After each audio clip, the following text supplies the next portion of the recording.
Assalamualaikum warahmatullahi wabarakatuh. Welcome to today's English Club activity. Hari ini kita akan belajar mengenai tenses. Tense adalah bentuk kata kerja yang menunjukkan waktu terjadinya suatu perbuatan atau peristiwa. Di dalam bahasa Indonesia tidak dikenal adanya tenses.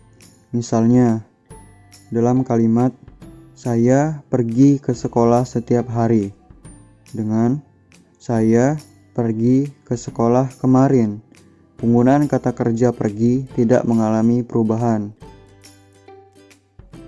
Sedangkan dalam bahasa Inggris, kata kerja tersebut mengalami perubahan sesuai waktu terjadinya. Contohnya, seperti yang kita tahu, masa itu ada 3, yaitu masa sekarang, masa lampau, dan masa yang akan datang.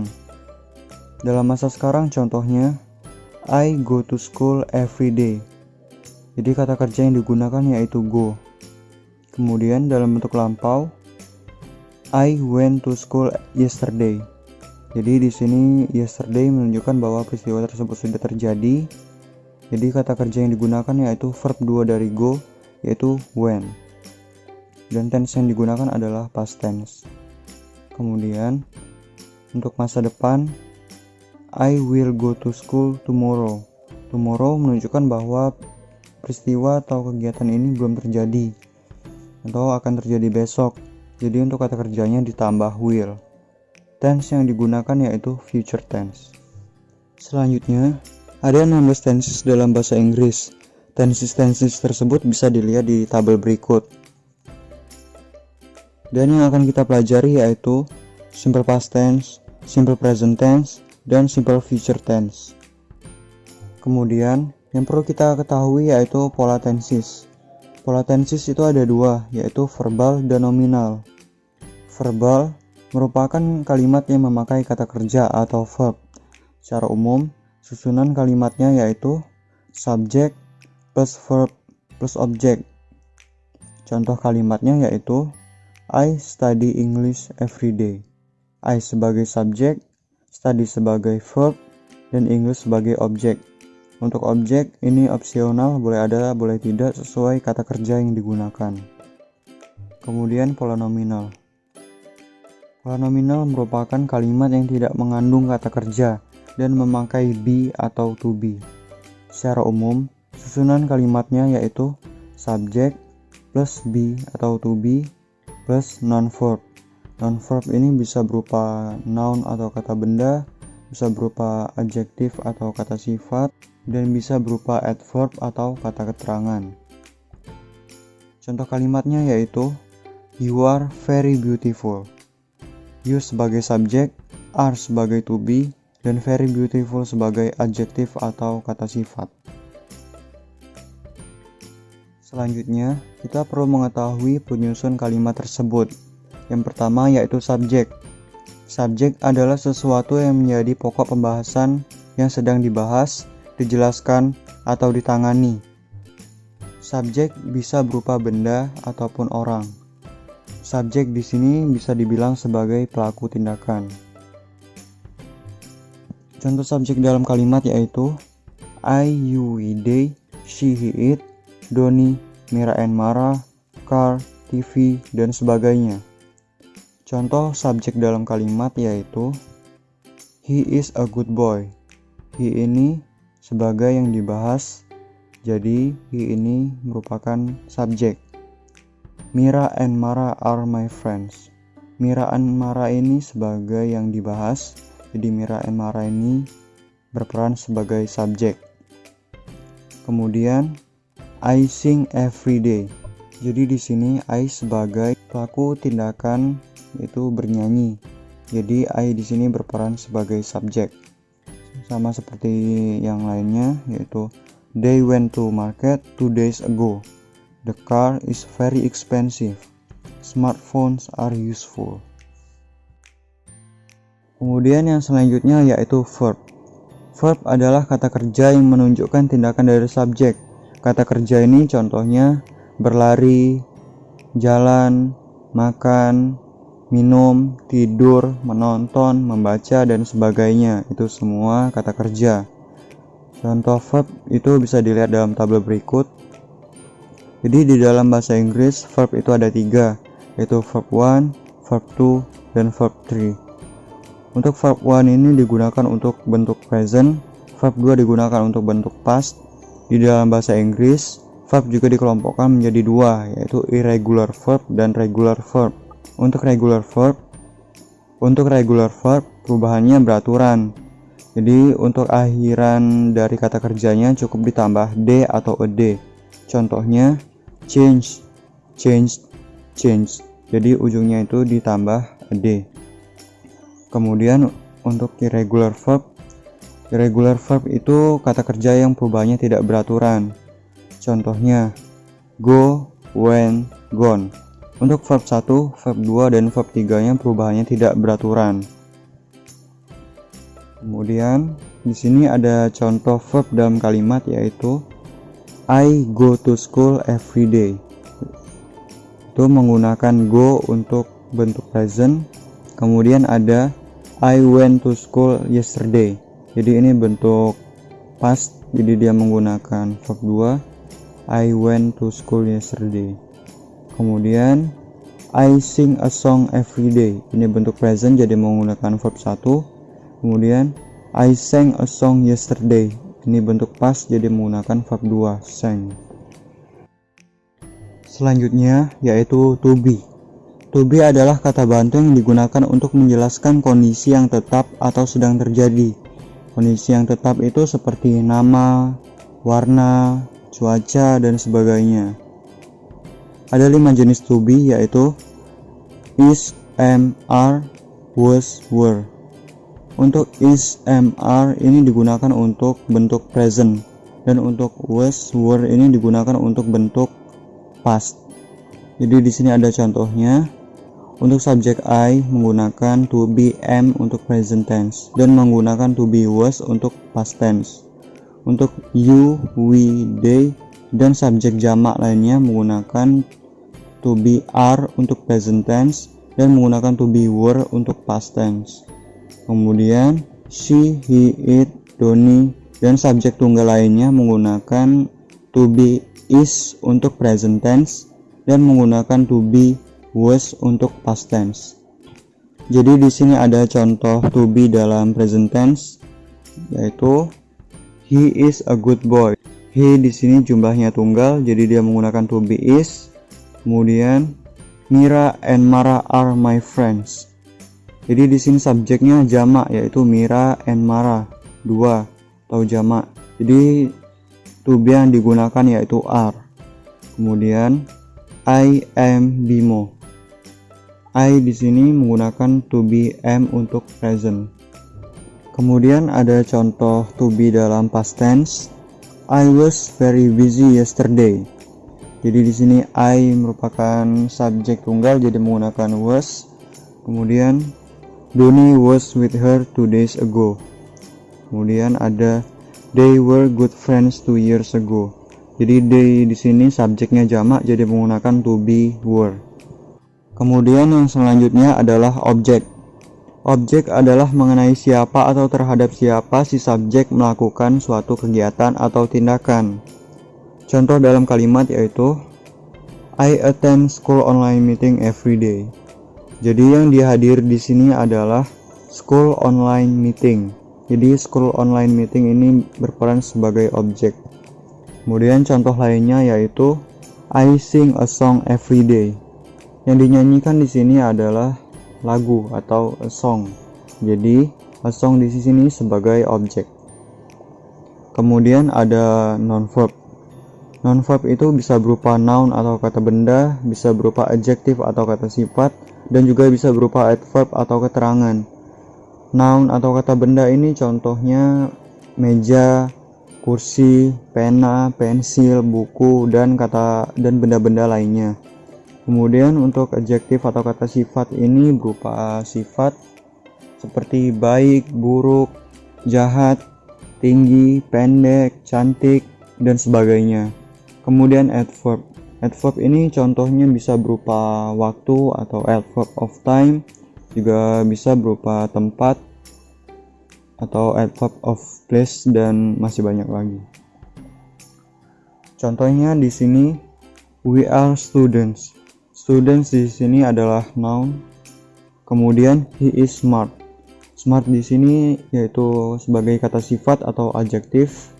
Kemudian Rudy is in Jakarta. Ini sebagai adverb of place. Di sini menyatakan tempat, keterangan tempat. Jadi itulah mengenai penyusun kalimat dalam bahasa Inggris. Kalau kalian sudah paham mengenai subject, object, verb, to be, non-verb, dan sebagainya, itu akan membantu kalian untuk belajar tenses. Soalnya tenses itu secara umum terdiri dari subject, verb atau to be, object, adverb, dan sebagainya. Jadi ini sangat membantu kalian kalau kalian memang sudah paham. Oke, selanjutnya kita lanjutkan untuk pembahasan mengenai tenses. Tense pertama yang akan kita pelajari yaitu simple present tense. Simple present tense adalah kalimat sederhana yang kita ucapkan atau yang kita katakan pada waktu sekarang. Ingat, pada waktu sekarang. Kemudian, function of simple present tense ini yang pertama untuk mengungkapkan general truth atau fakta umum. Fakta umum ini contohnya matahari terbit dari timur dan terbenam di sebelah barat. Kemudian manusia membutuhkan makan dan minum, dan fakta-fakta lainnya. Kemudian yang kedua itu untuk mengungkapkan habitual action atau kebiasaan. Pokoknya ini kebiasaan kita sehari-hari, seperti setiap hari saya pergi ke sekolah, kemudian setiap hari saya bangun tidur jam 4 pagi dan sebagainya. Pokoknya kayak kebiasaan gitu. Kemudian untuk form atau formula of simple present tense ini, untuk pola verbalnya dalam bentuk positif dia menggunakan subject plus verb 1 s or es plus object. Kemudian untuk bentuk negatifnya subject plus do not atau does not plus verb 1 plus object. Untuk bentuk interrogatifnya menggunakan do atau does plus subject plus verb 1 plus object plus question mark. Kemudian untuk pola nominal dalam bentuk positif menggunakan subject plus to be plus non-verb. Kemudian untuk bentuk negatifnya menggunakan subject plus to be plus not plus non-verb. Kemudian untuk interrogatifnya menggunakan to be plus subject plus non-verb plus question mark. Jadi to be ini sama seperti yang dijelaskan sebelumnya, dalam bentuk present menggunakan am, is, are. Kemudian non-verbnya bisa berupa kata sifat, kata benda, ataupun kata keterangan. Perlu diingat, verb 1 SIS ini digunakan untuk subjek yang berjumlah tunggal, seperti she, he, it, dan sebagainya. Untuk plus IS digunakan untuk kata kerja yang berakhiran SS, SH, CH, X, NO. Selain itu, perlu ditambah S. Untuk subjek yang berjumlah jamak tidak perlu ditambah S atau IS pada akhiran kata kerjanya. Kemudian does digunakan untuk subjek yang berjumlah tunggal, she, he, it, dan sebagainya. Jadi kalau misalnya subjeknya berjumlah jamak atau lebih dari satu, tidak perlu pakai does, cukup pakai do. Kemudian kita lanjut ke contoh dari simple present tense. Yang pertama ini ada contoh verbal dalam bentuk positif, they go to school. Dalam bentuk negatif, they don't go to school. Dalam bentuk interrogatif, do they go to school. Jadi do not ini bisa disingkat menjadi don't, dan does not ini bisa disingkat jadi doesn't. Kemudian ada contoh selanjutnya, she goes to market. Jadi she ini subjeknya tunggal, jadi untuk kata kerjanya diberi akhiran s atau is. Di sini kata kerjanya go, akhirannya o, jadi di akhir kata kerjanya ditambah is. Bentuk negatifnya, she doesn't go to market. Nah, jadi kalau sudah pakai doesn't atau dalam bentuk negatif, dia kata kerjanya tidak perlu ditambah s atau is lagi, cukup dalam bentuk positifnya saja. Kemudian dalam bentuk interrogatif, does she go to market. Kemudian ini ada contoh-contoh lainnya juga. Nah, kalau untuk subjek I, meskipun dia jumlahnya tunggal, dia tidak perlu ditambah s atau is pada akhiran kata kerjanya. Kemudian ada contoh dari simple present tense dalam pola nominal. Contohnya dalam bentuk positif, I am a student. Dalam bentuk negatif, I am not a student. Dalam bentuk interrogatif, am I a student? Kemudian ada selanjutnya, dalam bentuk positif, she is a good singer. Dalam bentuk negatif, she is not a good singer. Dalam bentuk interrogatif, is she a good singer? Jadi di sini she ini merupakan subjek tunggal, jadi dia menggunakan is sebagai to be. Kemudian ada contoh lainnya, yaitu we are good friends. Di sini we ini subjeknya jamak, jadi dia menggunakan to be are. Dalam bentuk negatif, we are not good friends. Dalam bentuk interrogatif, are we good friends? Ini ada contoh lainnya juga sama kayak yang di atasnya. Jadi itulah mengenai simple present tense. Kita lanjut ke tenses selanjutnya. Tense selanjutnya yang kita pelajari yaitu simple past tense. Simple past tense adalah kalimat yang menyatakan aktivitas atau situasi yang terjadi di masa lampau dengan waktu yang jelas. Untuk time signalnya yaitu yesterday, 2 days ago, last night, this morning, blank blank blank ago bisa berupa 3 days ago, a week ago, a month ago, a year ago, dan sebagainya. Pokoknya waktunya menyatakan bahwa peristiwa tersebut sudah terjadi dan gak ada kaitannya lagi sama masa sekarang. Kemudian form simple past tense dalam pola verbalnya yaitu dalam bentuk positif, subject plus verb to plus object. Dalam bentuk negatif, subject plus did not plus verb 1 plus object. Dalam bentuk interrogatif, did plus subject plus verb 1 plus object plus question mark. Jadi di sini bisa dilihat kalau verb to ini digunakan cuman dalam bentuk verbal positif. Untuk bentuk negatif dan interrogatifnya dikembali ke dalam bentuk pertama, ke dalam verb 1. Kemudian dalam pola nominal, dalam bentuk positif dia menggunakan subject plus to be plus noun verb. Kemudian dalam bentuk negatif menggunakan subject plus to be plus not plus noun verb. Kemudian dalam bentuk interrogatif, to be plus subject plus noun verb plus question mark. Jadi to be yang digunakan untuk past tense seperti yang dijelaskan tadi, to be-nya itu was atau were. Kemudian untuk noun verb-nya ini sama seperti yang sebelumnya, bisa berupa kata sifat, bisa berupa kata benda, atau bisa juga kata keterangan. Kemudian kita masuk ke contoh dari simple past tense. Jadi di sini bisa dilihat tabel verb 1, verb 2, verb 3. Contoh pertama dalam bentuk positif, I ate burger yesterday. Dalam bentuk negatif, I didn't eat burger yesterday. Dalam bentuk positif, she went to Surabaya last year.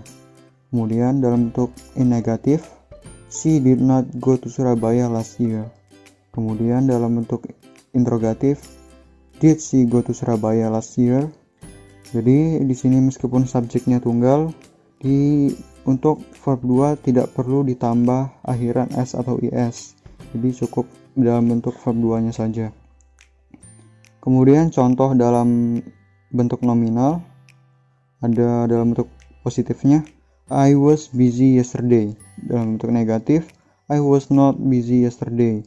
Dalam bentuk interrogatif, was I busy yesterday? Kemudian di sini juga ada contoh lainnya, day. Jadi di sini menggunakan subjek day. Berarti dia to be-nya menggunakan were. Dalam bentuk positif, they were together a month ago. Dalam bentuk negatif, they were not together a month ago. Kemudian dalam bentuk interrogatif, were they together a month ago? Jadi itulah mengenai simple past tense, semoga bisa dipahami. Oke, kita lanjut ke tense selanjutnya. Tense selanjutnya yang kita pelajari yaitu simple future tense. Simple future tense adalah kalimat yang menyatakan suatu tindakan atau kegiatan yang akan dilakukan di masa depan atau belum terjadi. Ingat, di masa depan dan belum terjadi. Untuk time signalnya yaitu later, soon, tomorrow, next year, next month, next day, dan sebagainya. Untuk form atau formula simple present tense dalam pola verbalnya yaitu dalam bentuk positif, subject plus will plus verb 1 plus object. Dalam bentuk negatif, subject plus will not plus verb 1 plus object. Untuk bentuk interrogatif, will plus subject plus verb 1 plus object plus question mark. Dan dalam pola nominal, dalam bentuk negatif, subject plus will be plus noun verb. Untuk bentuk negatif, subject plus will not be plus noun verb. Dan bentuk interrogatif menggunakan will plus subject plus be plus noun verb plus question mark. Kemudian kita lanjut ke contoh dari simple future tense. Simple future tense ini dalam bentuk verbal, contohnya yang pertama dalam bentuk positif, I will attend the party tomorrow. Dalam bentuk negatif, I will not attend the party tomorrow. Dalam bentuk interrogatif, will I attend the party tomorrow? Contoh selanjutnya, dalam bentuk positif, she will go to mall next week. Dalam bentuk negatif, she will not go to mall next week. Dalam bentuk interrogatif, will she go to mall next week? Nah, jadi di sini meskipun subjeknya tunggal she, nah di kata kerjanya tidak perlu ditambah s atau is. Cukup pakai kata kerja pertamanya aja, nggak perlu ditambah. Kemudian dalam pola nominal, dalam bentuk positif, she will be a doctor next year. Dalam bentuk negatif, she will not be a doctor next year. Dalam bentuk interrogatif, will she be a doctor next year? Kemudian contoh lainnya, dalam bentuk positif, he will be my friend. Dalam bentuk negatif, he will not be my friend. Dalam bentuk interrogatif, will he be my friend? Jadi itulah pembahasan mengenai simple future tense, semoga bisa dipahami. Itulah pembelajaran kita kali ini, mulai dari simple present tense, simple past tense, dan simple future tense beserta penyusunnya. Jadi di dalam sebuah kalimat bahasa Inggris, kalian perlu paham dan teliti apakah sebuah kalimat tersebut merupakan kalimat verbal atau nominal.